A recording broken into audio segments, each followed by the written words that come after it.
During World War II, millions of civilians lived under nightly blackout orders. No porch lights, no street lamps, curtains sealed tight. Even a single visible glow could draw enemy bombers, or worse, mark a home for inspection, sabotage, or arrest. In that darkness, families still had to move through their houses, identify threats, and respond quickly without giving away their position. What most people miss is that home defense during the war wasn't built around alarms or barriers. It was built around orientation, knowing exactly where you were, exactly where others were not, and moving silently while outsiders remained blind. That mindset produced a simple, nearly forgotten defensive method that required no electricity, no moving parts, and no noise. It worked during bombings, power failures, and total blackouts. And today, when modern homes depend almost entirely on powered systems, it still quietly outperforms them in the one situation that matters most, when the lights go out. Wartime civilians understood something we often forget. Darkness favors the prepared defender, not the intruder. During blackouts in Britain, Germany, and occupied Europe, people learned that turning on a light was more dangerous than staying still. Homes were trained to function without illumination at all. Civil defense manuals from the early 1940s emphasized interior movement discipline. Families practiced navigating hallways, stairwells, and exits in total darkness until it became automatic. The goal wasn't speed, it was certainty. Every misplaced step created noise. Every pause created hesitation. From that training emerged a quiet solution that allowed residents to move confidently without producing light that could be seen from outside. The core of the method was selective, minimal visual reference. Instead of lighting entire spaces, civilians marked only key transition points inside the home. Door frames, stair edges, hallway turns, and floor-level obstacles received faint, non-reflective glow treatments. The materials were simple and available at the time. Zinc sulfide-based luminous compounds were applied in extremely thin layers and often mixed with wax or varnish to dull brightness. These markings were invisible in daylight and barely perceptible at night, only becoming visible once the eyes adjusted to darkness. Crucially, the glow was directional and local. It didn't cast light into a room. It didn't reflect off walls. It simply told the resident, "You are here." Families practiced using these markers during blackout drills, moving slowly, barefoot, and silently. The system worked because it provided orientation without broadcasting presence. Intruders, whether wartime saboteurs or criminals, suffer from the same limitation. They don't know the space. In total darkness, unfamiliar environments become hostile terrain. Furniture becomes noise.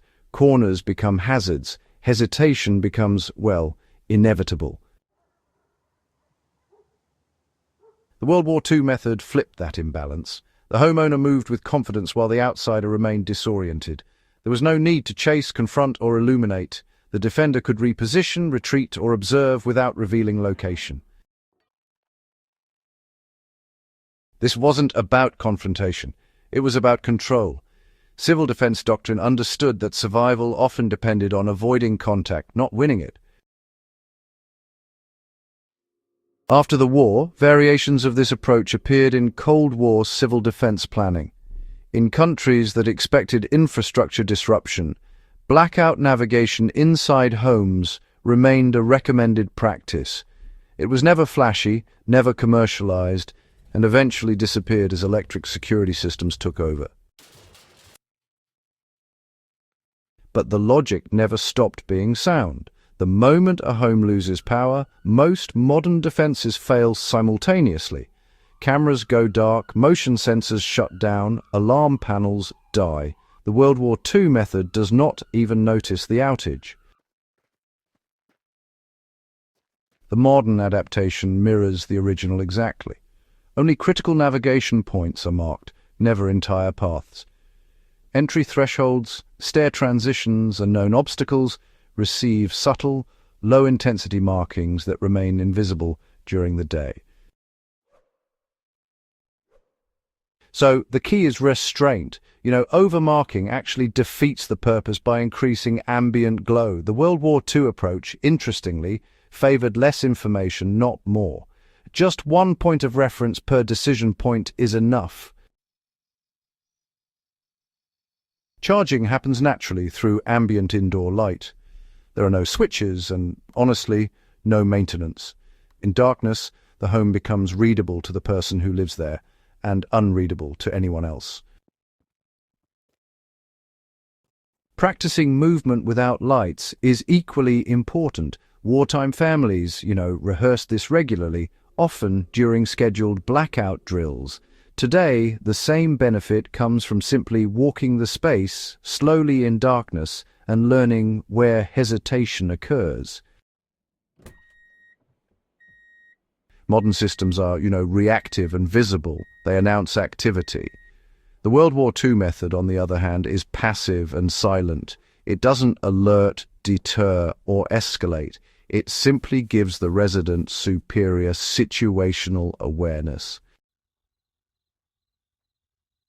In real-world incidents involving power loss, confusion inside the home is often the greatest risk. Falls, noise, and panic actually cause more harm than intruders. This method addresses that first while also denying outsiders the same clarity. That dual benefit is why it endured through war and blackout, and why it remains relevant now. This isn't nostalgia, it's actually an example of how extreme conditions produce solutions that, modern convenience pushed aside.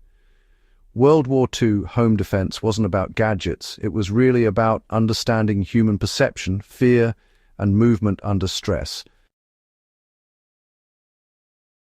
Those lessons don't expire.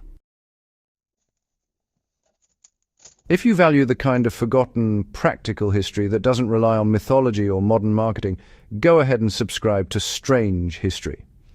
And share this with someone who thinks preparedness begins and ends with technology. The past solved problems we're still facing, quietly, efficiently, and without needing the power to stay on.